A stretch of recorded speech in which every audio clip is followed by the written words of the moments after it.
오늘 이 마태복음 1장 18절 25절 본문으로 우리를 구원하러 오신 예수님, 즉 예수님이 우리를 구원하러 오셨다. Jesus came to save us. 예수님께서 우리를 구원하러 오셨다. 예수님이 오신 목적은 바로 우리를 구원하러 오신 것입니다. 어디에서 구원하러 오셨는가? 그건 우리가 잘 배운 대로 바로 죄에서 구원하러 오셨다는 것. 이것이 오늘의 그 핵심이라고 할 수 있는데, 하나님께서는 이제 죄인들을 구원하기 위해서 소위 구원 계획을 세우셨습니다. 그 구원 계획이라는 건 이제 성자 예수님을 보내서 진노받을 그런 인간의 죄를 대속하시고, 즉 대신 짊어져 대속하게 하셔서 성령으로 말미암아, 즉 성령 하나님으로 말미암아 그 예수가 우리의 구속주라는 사실이 믿어지게 하심으로 소위 하나님의 자녀로 삼으시려는 계획입니다. 성부 하나님께서 그 구원 계획을 그렇게 세우시고 성자를 보내주셨단 말. 그리고 성자께서 구속을 성취하셨고 성령님께서는 우리로 하여금 그 십자가에 들 예수가 우리의 구세주라는 사실이 믿어지도록 우리에게 인을 친 것이죠. 이것이 하나님의 이 구원 계획입니다. 바로 이 성탄절은 나를 이 죄와 사망에서 구원하기 위해서 인간의 몸을 입고 이 땅에 오신 예수님을 기억하면서 감사하고 기뻐하는 그런 절기죠. 우리가 많은 사람들이 현장에 참여하지는 못했지만 우리 마음속에 적어도 속죄의 신앙, 즉 죄사함의 기쁨이, 즉 죄사함으로 말미암은 그런 유쾌한 마음이 없다면 우리의 이 구원을 점검해 봐야 돼. 가장 중요한 거, 인간에게 가장 필요한 게 뭔가? 하나님께서 인간에게 가장 필요한 것이 지식이라면 아마 학자를 보내셨을 거예요. 위대한 학자. 하나님께서 인간에게 가장 필요한 것이 건강이라면 대의사, 능력 있는 의사를 보내줬을 거고, 아니 하나님께서 인간에게 가장 필요한 것이 돈이라면 아마 재력가를 보내주셨을 텐데, 그러나 이 돈도 건강도 지식이 결코 아니라 우리 인간에게 가장 필요한 것은 바로 죄 사함, the forgiveness of sins, 죄의 용서함. 이것이 우리 인간에게 가장 필요한 것입니다. 왜? 인간이 범죄함으로 하나님과 관계가 단절됐단 말. 그러므로 그 죄로 말미암은 결과는 사망이고 영원한 지옥 형벌이란 말. 진노 아래에 있는 인생들이 됐기 때문에 바로 인간에게 가장 필요한 것이 죄 사함이므로 죄 사함, 죄를 사해 줄 수 있는 구세주, 구속주, 리디머가 필요한 것입니다. 어떤 교회의 이름은 리디머 프레스비테리언 처치 이렇게도 표현했습니다만은 구속자 장로교회 이렇게 뉴욕에도 하니까 그 리디머 처치가 있는데 복음주의 교회 팀 켈러 목사님이 사역하는 아무튼 리디머 구속주로서는 바로 죄 있는 인간은 결코 될 수가 없죠. 그래서 죄 없는 하나님의 아들을 성령으로 잉태하게 해서 죄 많은 우리 인생들의 모든 죄를 대속하게 해주신 것입니다. 우리 가정에서 지금 예배에 참여한 온라인 가정은 25가정이 지금 시청 중인데요. 아무튼 한 20명까지는 예배를 드릴 수 있다고 그래요. 오늘 제가 어제부터 도봉구청에 전화를 3번이나 했어요. 도대체 기준이 뭐냐? 묻는 대답하는 것마다 달라 조금씩 다 뉘앙스가. 저희도 잘 모르겠어요. 그게 애매해요. 이런 게 대답이야. 근데 요점은 20명 이상만 되면 안 돼. 20명이 넘어가면 안 되고 반드시 온라인 예배로 송출을 해야 돼요. 온라인 예배를 드리면서 20명까지는 합법적이라는 거예요. 근데 그것이 최종적인 결론이에요. 제가 예배드리기 전에도 2번이나 전화하고 왔습니다. 근데 두 사람 다 의견이 달라. 어저께 대답한 사람도 좀 다르고. 제주도는 좀 강화됐다 그러고 여기 전국 좋은 교회도 그래도 거기도 20명까지 예배 드린다고 합니다. 근데 거기는 이 칸막이가 있으면은 마스크 안 써도 허락을 했다, 우리 연천군에서는. 근데 우리 도봉구에서는 칸막이를 해도 마스크를 써야 된다고 해서 원래 마스크를 썼으니까 여러분들이 양해 바랍니다. 자, 오늘 이 본문은 크게 두 부분으로 나눌 수 있는데, 하나는 18절로 20절까지가 성령으로 잉태하신 예수님, 두 번째는 21절로 25절까지는 천사가 전해주고 선지자가 예언한 말씀에 대해서 이 두 번 이렇게 메인 아이디어가 두 번으로 나눠져 있어요. 특별히 마태복음 우리가 잘 아는 대로 이 유대인 독자들에게 예수님께서 바로 구약에 예언된 그리고 성취하실 메시아 왕이심을 드러내고 있습니다. 다시 말씀드리면 예수님께서는 유대인의 왕으로 오셨음을 기록해서 이 마태복음의 수신자는 그러니까 유대인이 되고 있고요. 이제 1장이 말하자면 그 왕의 족보와 출현에 대해서 지금 말씀하고 있고, 우리는 그래서 이제 이 마태복음을 왕적인 복음, 왕의 복음, 혹은 뭐 사자복음이라고도 이렇게 말을 합니다. 핵심은 바로 메시아 왕이요. 마태복음의 핵심은 메시아 왕이다. 바로 예수님은 유대인들이 그렇게 고대하고 사모하고 기다렸던 메시아, 그 왕이심을 유대인들에게 세리 마태가 회심하고 예수님의 제자가 된 다음에 유대인으로서 그렇게 기록한 것입니다. 18절 20절까지는 성령으로 잉태되신 예수님이랍니다. Jesus conceived by the Holy Spirit. 성령으로 임신한 예수님, 잉태된 예수님. 이게 도대체 무슨 말이에요? 성령으로 잉태됐다까? 보통 출생법은 다 아빠, 엄마가 사랑해서 아이를 낳지요. 좀 잘 가르쳐야 돼, 아이들한테. 어떤 친구는 뭐 자기는 옆구리로 난 줄 알고 있대요, 옆구리. 정확하게 가르칠 필요가 있을 것 같아. 똥구멍으로 난 줄 아는 사람도 있고. 근데 아빠하고 엄마하고 사랑해가지고, 일반적으로 출생하게 했는데 예수님은 성령으로 잉태한 거예요. 그게 가능합니까? 그러니까 우리가 잘 이해가 되지 않기 때문에 이거야말로 기적이죠. 즉, 성령의 권능, 성령의 능력으로 임신하게 만드는 거예요. 남자 없이 여자의 몸에. 그게 정말 믿을 수 없기 때문에 이게 기적인데, 그러나 믿음이 좋은 마리아는 그걸 믿었어요. 주의 계집종이오니 말씀대로 이루어지이다. 그 마리아가 인류를 구원할 메시아의 모친이 될 만한 자격이 있죠. 따지고 보면 자격 때문에 선택한 건 아니에요. 마리아나 요셉을 선택한 것은 하나님의 절대적인 주권이에요. 그러나 그 하나님의 절대 주권도 우연한 게 아니죠. 그들의 이 반응을 보면 그래서 그렇구나. 고개가 절로 끄덕거려집니다. 즉 성령의 권능으로, 성령의 능력으로, 성령 하나님의 능력으로 임신하게 되는 거예요. 보통은 다 뭐 아빠하고 엄마하고 사랑해서 아이를 낳게 되는데, 하나님은 전능하시니까 완전히 경수가 끊어진 여자에게도 임신하게도 만들고, 아예 남자 없이 여자 혼자도 임신하게 만들잖아요. 사유리라는 일본 여자가 방송인 아빠 없이 아이를 낳았다는데, 그거야말로 어떤 놈이라고 죄송해요. 어떤 녀석 정자를 사다가 수정해가지고 이렇게 자궁에 착상시킨 거 아니겠습니까?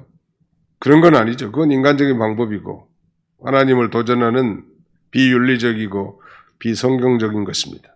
근데 하나님은 전능하신 분이니까 Almighty God, 모든 것을 하실 수 있는 하나님이기 때문에 성령의 그 능력으로 마리아에게 잉태되게 한 것입니다. 이 성령의 능력으로 잉태됐기 때문에 바로 이 하나님이신 거죠. 예수님이 바로 하나님이시라는. 또 마리아에게서 출생했기 때문에 말하자면은 참 사람이죠. 참 하나님이면서 참 사람인 거예요. 잘 이해가 안 될 수 있지만 우리 하나님이 전능하신 하나님이시다는 사실을 믿는다면 뭐 이해 못할 것도 없겠죠. 충분히 이해가 된단 말. 그런데 여기 자세히 보세요. 예수 그리스도의 말씀은 이러하니라 18절 그의 어머니 마리아가 요셉과 약혼하고 동거하기 전에 성령으로 잉태된 것이 낫더니. 그러니까 이 마리아와 요셉은 약혼한 관계. 우리나라 약혼보다는 상당히 엄격하고 구속력 있는 약혼입니다. 그 뒤에 보면 요셉은 내 아내 데려오라고 그러지 않았습니까? 다윗의 자손 요셉은 내 아내 마리아 데려오기를 무서워하지 마. 아내라고 할 정도로. 그러니까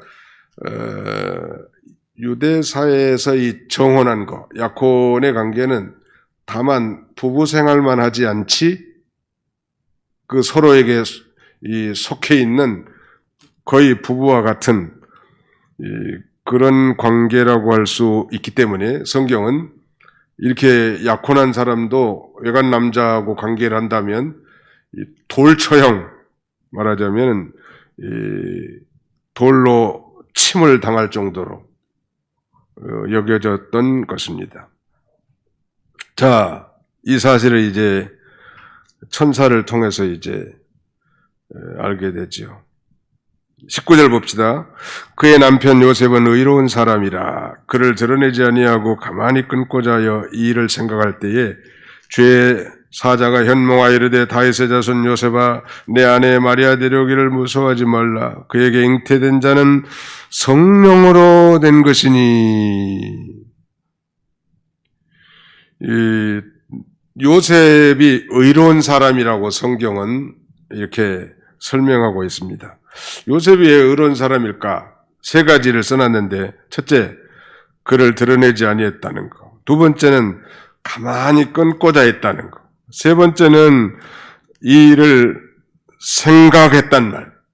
생각 없이 행동하지 않았고 가만히 끊고자 했고 또 이 사실을 드러내지 않는 거. 자기하고 잠자리를 한 적이 없는데 여컨녀가 임신했다는 소식을 들었다면 이 보통 남정네라면 어떤 반응을 했을까요? 때려 죽이겠지, 보통 남자들 같으면. 아무튼 뭐 그러진 않는다 할지라도 또 다른 방법으로 엄청나게 아주 뭐 보복을 할 가능성이 많은데 요셉이 의인인 것은 그를 드러내지 않았다는. 그러니까 의인이 아니라면 이렇게 할 수 없는 거죠. 처녀가 잉태된 것이 드러나면 동네 사람이 그 처녀를 돌로 쳐 죽이는 그런 시대였는데 그걸 드러내지 않는 거야말로 요셉이 참 그 믿음 있는 사람이 분명하단 말. 왜 안 드러냈을까? 만약에 허물이 있으면 아내로 맞지 않으면 될 것이고 또 그 사람의 허물을 드러내 죽일 필요까지는 없다고 생각했을 것입니다. 믿음이 없다면 이건 힘든 일이죠. 사랑은 허다한 죄를 덮느니라 그랬는데 다른 사람의 허물을 드러내지 않는 것. 우리가 이미 뭐 요셉이 말하자면 예수님의 양부로 선택됐죠. 말하자면. 그러니까 예수님하고 미스터 요셉은 피 한 방울 섞이지 않는 그야말로 양부란 말이에요. 그럼에도 불구하고 인류의 구세주의 양육하는 아버지로서 선택된 것은 요셉이 의로운 사람이라 선택한 건 아닙니다. 하나님의 절대적 주권과 섭리로 선택을 했지만 그 일에 대한 반응을 보니까 과연 그렇게 하나님의 선택을 받을 만하다라고 이렇게 우리가 평가하는 거죠. 그의 뭐 의로움 때문에 하나님이 선택한 건 절대 아니에요. 무조건적 하나님의 절대 주권이죠. 그리고 이제 가만히 끊고자 했습니다. 이건 다른 사람의 잘못을 용서해주는 마음인데 이 다른 사람의 잘못을 드러내서 그 사람을 죽여서는 안 된다는 그런 의로운 마음이 있었는데요. 이거 우리가 좀 배울 필요가 있을 것 같아요. 불의가 나타났을 때 그 불의를 드러난다고 해서 그 불의가 없어지는 것이 아니란 말이에요. 오히려 불의를 드러내면 더 불의가 더 커지고 다른 사람에게 악영향을 끼칠 수 있기 때문에 이런 일이야말로 교회 안에 있다면 그야말로 은밀하게 해야 할 것입니다. 드러내지 않냐고 처리함으로써 회개의 기회를 주고 좋은 결과를 가져올 수가 있단 말이에요. 그 참 의로운 일이죠. 가령 그 여자가 불륜 관계를 맺어서 잉태했다고 하더라도 자기 신앙에 손해가 되지 않도록 다른 사람 죽일 필요는 없는 것이죠. 이론이 그렇지 막상 당사자가 자신이라면 과연 그렇게 할 수 있을까? 쉽지 않을 것 같아요. 어쨌든 간에 내가 너를 철떡같이 믿었는데 그렇게 나를 배신할 수 있느냐고. 아마 뭐 원풀이 한풀이 보복풀이 다 하지 않았을까. 깊이도 생각하지 않고. 근데 요셉은 이 드러내지 아니하고 가만히 끊고자 했고, 그 다음에는 세 번째는 이 일을 생각했다는 거야. 도대체 왜 이랬을까? 절대 이 여자가 그럴 만한 여자가 아닌데 그렇게 정말 믿음 있고 순수한 처녀였는데 왜 그랬을까? 아마 이 하나님의 뜻을 찾는 그런 신중한 태도를 보인 것 같습니다. 도대체 우리도 마찬가지. 정말 이해할 수 없는 이런 일이 있을 때 도대체 왜 이런 일이었을까? 성경에는 무엇이라고 말씀하시는가? 또 어떻게 처리하는 것이 하나님의 뜻에 합당한가? 이걸 깊이 생각하는 것이죠. 생각 없으면 덤벼들고 말하고 그러면 다 쏟아놓는 거이지. 신중하란 말. 특별히 하나님이 일을 하는 사람들 언제나 진지하고 신중해야 돼. 요셉과 같이. 경망스럽고 떠들고 그런 운동이 아니죠. 생명을 살리니 중요한 이 사명을 맡았기 때문에요.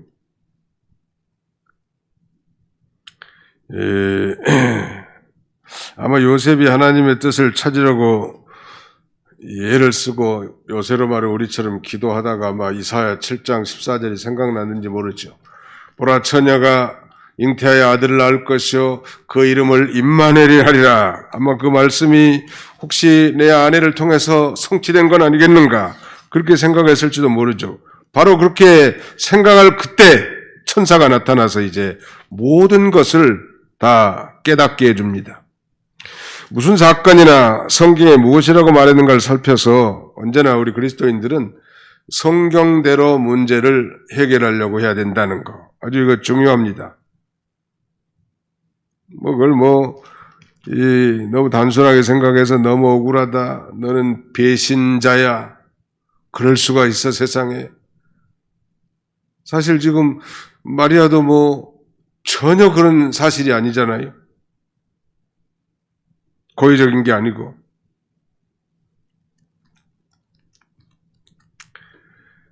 그때 다윗의 자손 요셉아 내 아내 마리아 데려오기를 무서워하지 마라. 아내라고 할 정도로 이 약혼한 관계가 구속력이 있다는 거예요. 그에게 잉태된 자는 성령으로 된 것이라.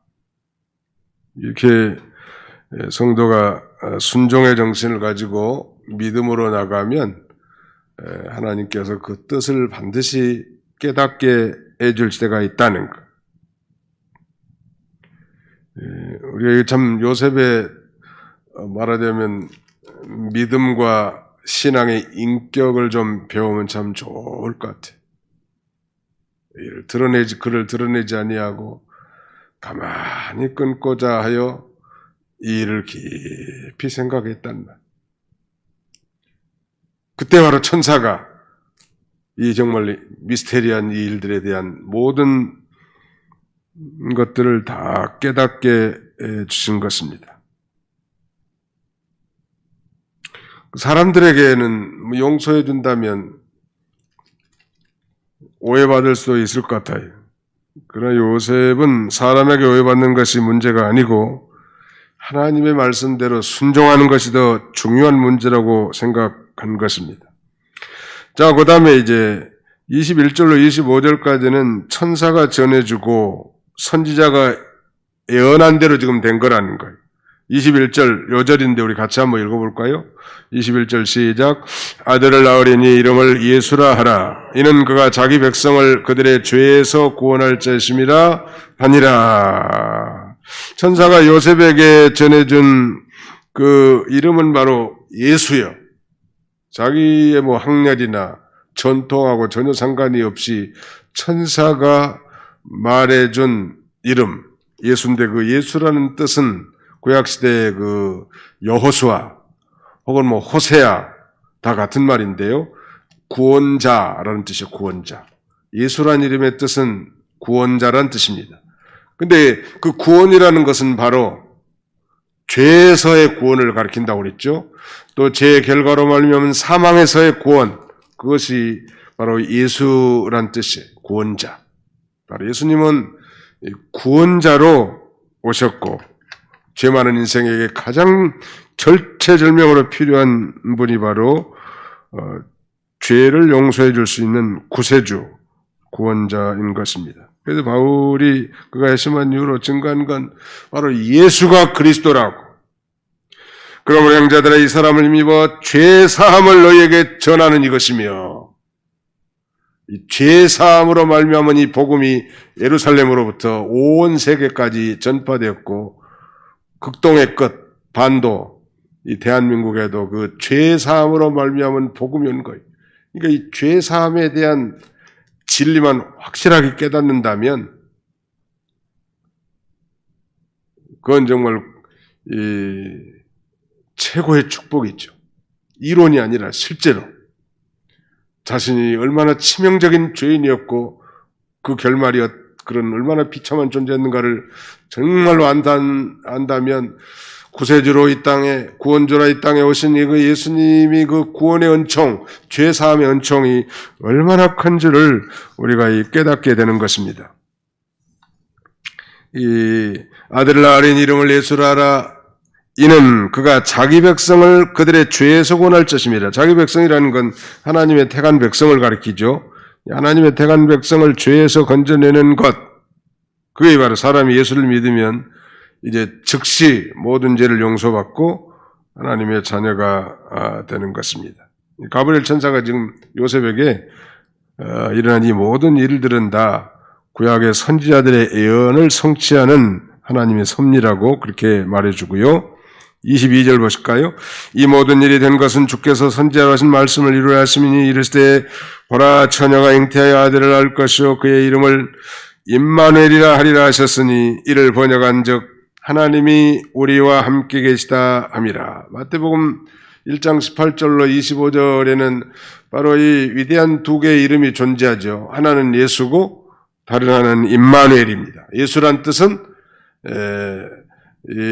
자기 백성들을 그들의 죄에서 구원할 자라고 말씀하셨는데 반면에 임마누엘은 바로 하나님이 우리와 함께 계시다. 해석이 다 나와 있죠. God with us, 임마누엘.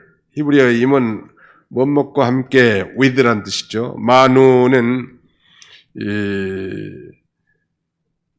엘은 하나님이시고, 그러니까 마누는 우리와, 하나님이 우리와 함께 계시다. 임, with, 마누, us, 그 다음에 엘, God, 하나님이라는 말. 그러니까 하나님이 우리와 함께 계시다.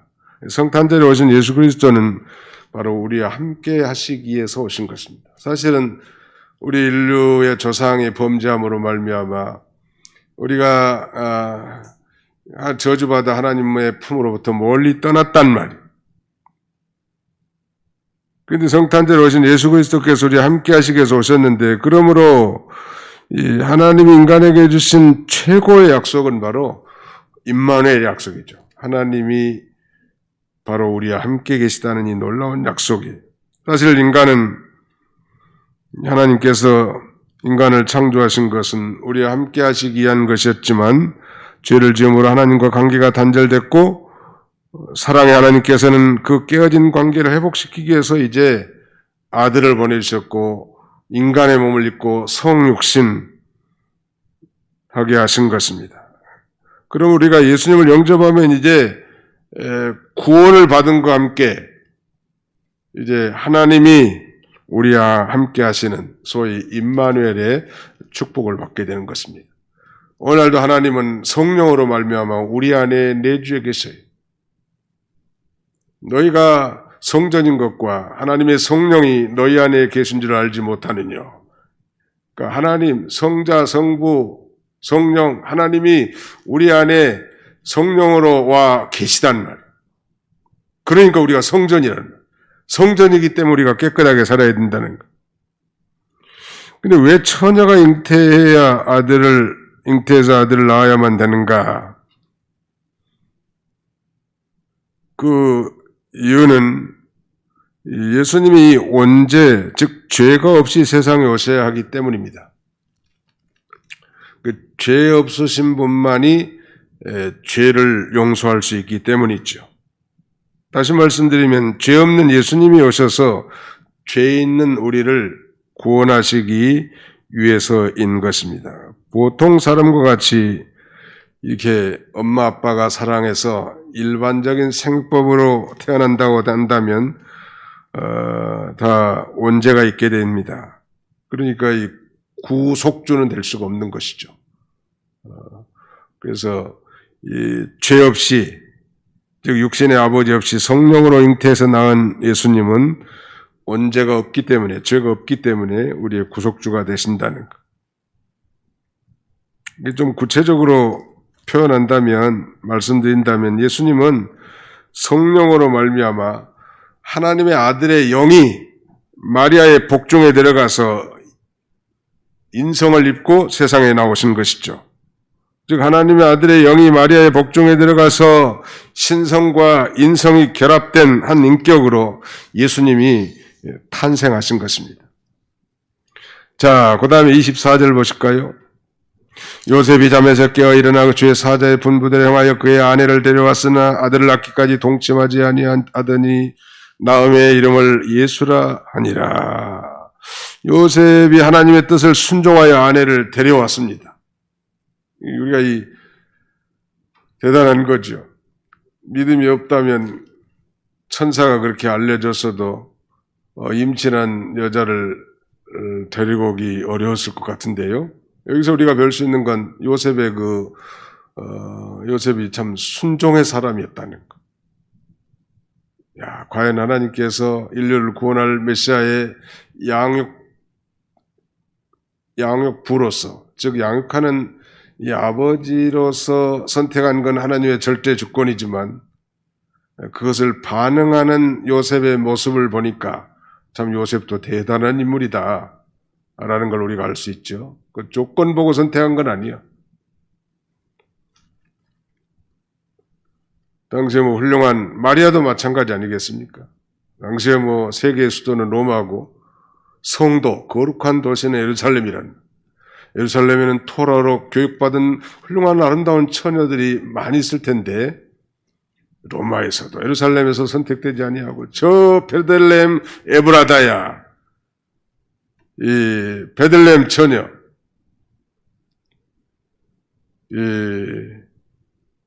를 하나님이 들어서 인류를 구원할 메시아의 모친으로 세우신 것은 마리아가 대단한 믿음이 있었던 거예요.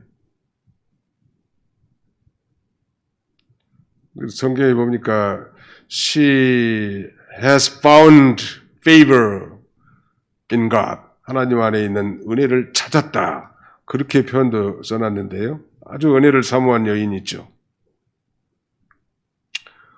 학자들에 따라서 견해가 다양하지만 마리아의 나이가 몇 살이나 됐을까? 어떤 이는 12살은 넘었을 거고 15살은 되지 않았을 것이다. 그러니까 한 10서너 살 되지 않았겠는가. 그렇게 추정하는 사람도 있는데 그건 정확하다고 말할 수는 없어. 다 자기 견해니까. 그러나 분명한 건 아무튼 이 순결한, 말하자면 티네이저가 된 것은 분명하단 말. 그런데 그 천사가 그걸 알려줬을 때 주의 계집종이오니 말씀대로 이루어지다 한 것 보면 도저히 순종할 수 없는 이 사실을 그가 순종하잖아요. 그래서 이제 하나님의 절대적 선택이고 주권이지만 거기에 반응하는 마리아의 모습을 보면서 과연 인류의 구세주의 모친이 될 만하다.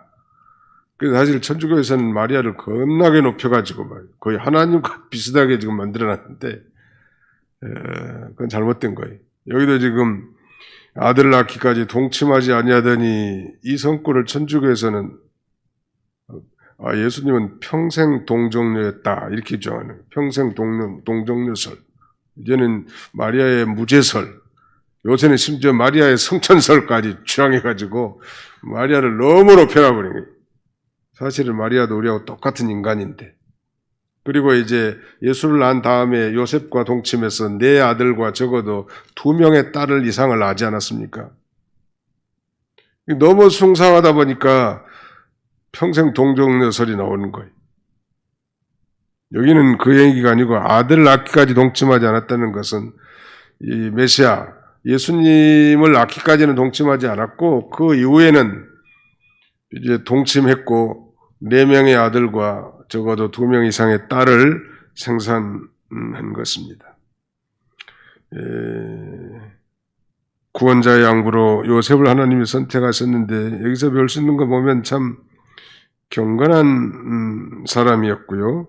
순종의 사람이었고 인내의 사람인 것이 분명히 하나님께서 요셉을 선택한 비밀, 그래서 그렇구나 이런 걸 좀 짐작할 수 있죠.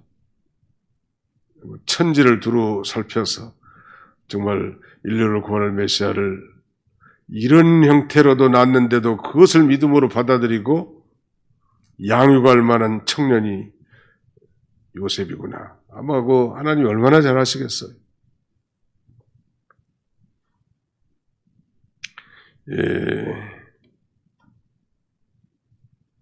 그러니까 아들 낳기까지 동침하지 않았다는 것은 요셉이 절제 있고 경건한 생활을 했다라고 할 수 있죠. 오늘 이 말씀을 맺겠습니다. 성탄절에 오신 예수님은 바로 이 성탄절의 주인공이셔. 또 하나님이 여기 플랜카드에도 써져 있습니다만 하나님이 우리에게 주신 최고의 선물이요. 예수님이. 그래서 우리가 함께 기뻐하고 함께 즐거워하고 함께 감사하고 함께 축복하고 또 찬양하고 영광을 돌리는 것입니다. 성탄절의 의미가 바로 그거예요. 너무너무 인류에게 가장 필요한 것이 뭐라고요? 죄사함이라는 말. 그 죄사함을 위해서 바로 예수님을 이 땅에 보내셨단 말.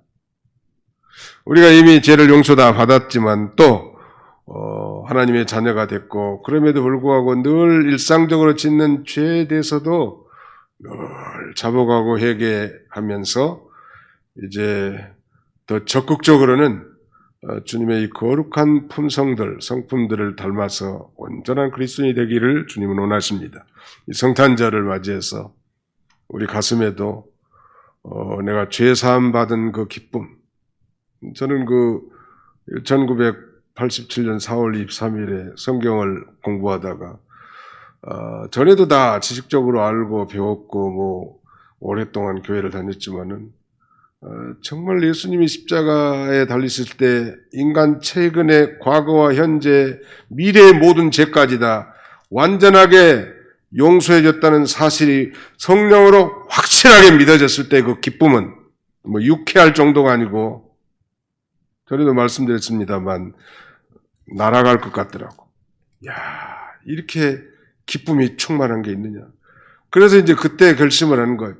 이 놀라운 비밀을 나만 알고 있을 수는 없다. 내가 목사 자격은 없고 전도자 자격은 없지만 내가 체험하고 내가 받은 이 놀라운 죄사함의 복음을 전해야 되지 않겠는가. 그때부터 이제 소명을 갖게 되고 이제 기도하게 되게 된 것입니다.